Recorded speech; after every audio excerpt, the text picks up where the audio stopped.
আসসালামু আলাইকুম। ওয়ালাইকুম সালাম রহমতুল্লাহি ওয়া বারাকাতুহু। লিডার, আমরা নতুন প্রজন্ম জানতে চাই জামাতের ইতিহাস সম্পর্কে। আমরা জামাতের ইতিহাস সম্পর্কে তেমন অবগত নই। যদি নতুন প্রজন্মের উদ্দেশ্যে আপনি আমাদের কিছু বলতেন। ধন্যবাদ তোমাদেরকে। জামাতে ইসলামী যে দলটা সেটা বাংলাদেশের বাসিন্দার না।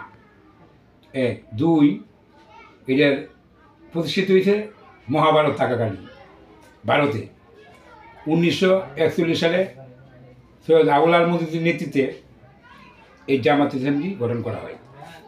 এই জামাত গঠন করার আগে সৈয়দ আবুল আল মওদুদি রাজনৈতিক গুরু ছিলেন মাওলানা আবুল কালাম আজাদ।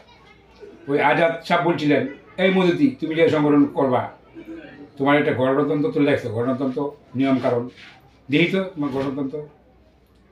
ওই আবুল কালাম আজাদ উপমহাদেশের ধর্মীয় নেতা, উনি এই মওদুদি জামাত ইসলামীর গণতন্ত্র উনি পড়ছেন। পরে জামাত মওদুদিকে বলছেন, এই মওদুদি, তুমি এই সংগঠন করবা না, এই সংগঠন কোনো এক সময় সন্ত্রাসী হিসেবে আখ্যায়িত হইব, তুমি বিরত হও। কিন্তু মওদুদি তার উস্তাদ আবুল কালাম আজাদের কথা ডিনাই করলেন। ডিনাই করে উনি সংগঠনটা করলেন।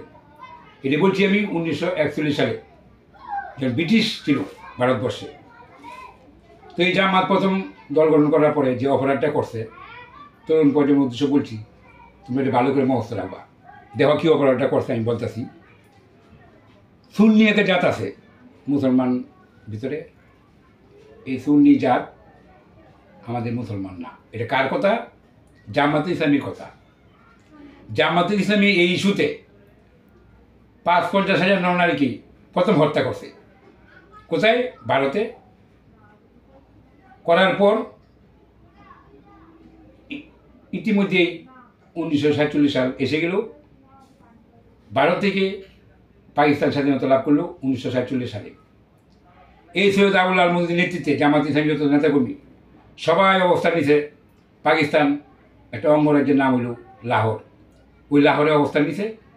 ওই লাহোরে হাইকোর্টের রায় ঘোষণা দিয়েছিল, যত জামাতের নেতাকর্মী আছে এই যে ৫-৫০ হাজার নরনারী হত্যা অপরাধে সকলেই ফাঁসি এবং মঞ্চ তৈরি করা হয়েছিল।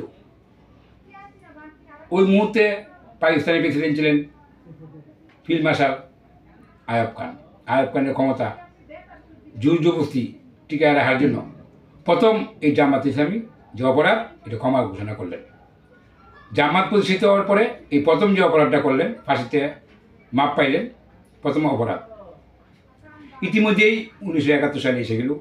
1971 সালে লক্ষ লক্ষ লোক এই জামাতের নেতাকর্মী হত্যা করছে হানাদার বাহিনী পাকিস্তানের সাথে একত্রিত হয়ে। এবং সর্বশেষ যখন দেখলেন যে দেশ স্বাধীন হয়ে যাবে, দেশ পরিচালনা যাতে কেউ না থাকে, বুদ্ধিজীবী, রাজনীতিবিদ, ব্যারিস্টার, ডাক্তার, তাদেরকে রাত্রে অন্ধকারে বাড়িঘর চিনায় দিছে, ধরে আনছে, হত্যা করছে। অর্থাৎ বুদ্ধিজীবী হত্যাকারী জামাত, স্বাধীনতা বিরোধী জামাত। এই জামাত ইদানিং আমাদের বাঙালি জাতিরে হেদায়ত করতেছেন কয়েক মাস যাবৎ। একই লোক বিভিন্ন জেলা নিয়ে মিটিং করে উনি ইনসাফ একটা বক্তব্য উল্লেখ করেন। বেশিরভাগ জামাতের আমির ডাক্তার শফিকুর রহমান, উনি আমাদেরকে ইনসাফ শিখাইতেছেন। উনি ইনসাফ যখন লোকগুলো হত্যা করলেন, মেয়ে ছেলে ভারতে, বাংলাদেশের লক্ষ লক্ষ লোক হত্যা করলেন, বুদ্ধিজীবী হত্যা করলেন, তখন ইনসাফ কোথায় ছিল? জামাত ইসলামী একটা সুযোগ নিছে গোলাপানিতে মাছ শিকার করার জন্য। যেমন 1971 সালে যে লোকটি ছিল, তারা সবাই চলে গেছে। শতকরা 20 থেকে 25 জন আছে। 75 জন তরুণ প্রজন্ম এই জামাতের ইতিহাস সম্বন্ধে অবগত না। উনি এই মুহূর্তে দেশপ্রেমিক হয়ে থাকা জামাত হঠাৎ করে রাজাকারের চামড়া চেঞ্জ করে দেশপ্রেমে রূপান্তরিত হয়েছে জামাত। জামাতের উদ্দেশ্যে আমি বলবো, 72 সংবিধানে পরিষ্কারভাবে বলা আছে, যে ব্যক্তির ভিতরে দেশপ্রেম নাই তাকে এমপি তো দূরে বড় বিষয়, এটা ওয়ার্ডের মেম্বারও নির্বাচিত করা যাবে না। অতএব জামাত, আপনাদের ভিতরে দেশপ্রেম নাই। আমি তরুণ প্রজন্মের উদ্দেশ্য বলবো, তোমরা সবাই সতর্ক থাকবা। এই জামাত কিন্তু একটা বিষাক্ত সাপ যেমন বিষাক্ত সাপ, যেমন সুযোগ পাইলে সুবল দেয়, এই জামাত কিন্তু সুবল দিবে। তারা কেউ ভোট দিবেন না, তার কথা কেউ শুনবেন না, তারা বিশ্বাস করবেন না, তারা স্বাধীনতা বিরোধী, এই দেশের বাসিন্দার না। এবং ইতিমধ্যেই বিএনপি রেজভি সাহেব বলছে 71 সালে জামাতের কি ভূমিকা ছিল সকলেই জানা। রেজভি সাহেব বলার 72 ঘন্টা পরে মির্জা ফখরুল ইসলাম আলমগীর, বিএনপির মহাসচিব সদ্যীয়, উনি বলছেন এখন বলার সময় হয়েছে। এই বিএনপি এই বাংলাদেশে জামাতের প্রতিষ্ঠিত করছে। স্বাধীনতার পরে এই জামাতের কোনো নামগন্ধ বাংলাদেশে ছিল না। 78-এ জিয়াউর রহমান একটা রূপরেখা তৈরি করলেন, কি বহুদলীয় গণতন্ত্র। এই আইন পাশ করে জামাতের প্রথম বাংলাদেশে স্বাধীনতার পরে রাজনীতি করার অনুমতি দিলেন। 91 সালে খালেদা জিয়া ক্ষমতায় এসে জিয়াউর রহমানের স্ত্রী এই জামাতের যে আমির গোলাম আজম তাকে নাগরিকত্ব দিলেন, মানে বাংলাদেশ সিটিজেন দিলেন। 2001 সালে ক্ষমতায় এসে খালেদা জিয়া আলী আহসান মুজাহিদ কামরুজ্জামানের গাড়িতে ফ্ল্যাগ উড়ে আসলেন মন্ত্রী।